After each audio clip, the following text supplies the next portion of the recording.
Revue de presse de Georges Diop et Georges. En attendant ce matin la première réunion du Conseil des ministres du nouveau gouvernement, à la une de votre revue de presse, Luka Amadouba, l'ex-ministre de l'économie et des finances, devenu chef de la diplomatie sénégalaise. Oui, et ça continue de faire débat et à la lecture de l'observateur, Amadouba doit protéger ses arrières car ça a tout d'une disgrâce. Et pour cause, son réseau est dans la ligne de mire du président.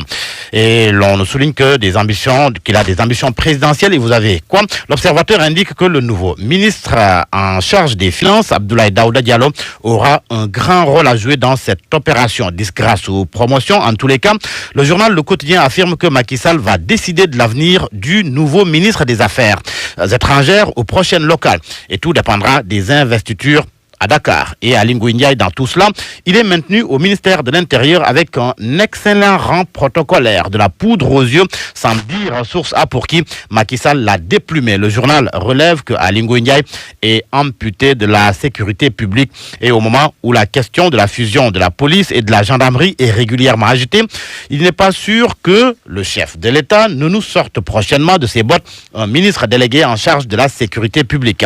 Macky Sall qui préside ce matin, vous l'avez dit, le premier conseil des ministres de son nouveau gouvernement.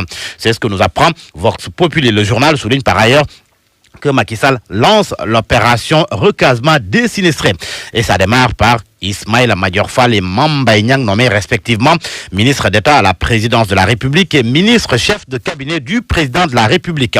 L'AS est aussi du même avis qui indique qu'Ismaïla Madior Fall et Mame Mbaye Niang sont recasés. Ces nominations sont vues sous un autre angle par le journal Les Échos. Mon confrère y voit un shadow cabinet. Les Échos soutiennent qu'au rythme où vont les choses, le Sénégal aura deux gouvernements. L'un encore dirigé par Mahammed Boun Abdallah Dionne et un autre qui se trouve à la présidence de la République sous l'autorité directe et unique de Macky Sall lui-même. Le journal cite les nominations de Augustin Tine, directeur de cabinet, Mahammed Boun Abdallah Dionne, ministre d'État, secrétaire général de la présidence de la République, des gens dont la loyauté ne souffre d'aucune contestation et certainement avec des attributions renforcées, prédit le journal. Et voilà qu'un autre fidèle se signale au palais, Mame Mbaye Niang, Ismaïla Madior Fall aussi.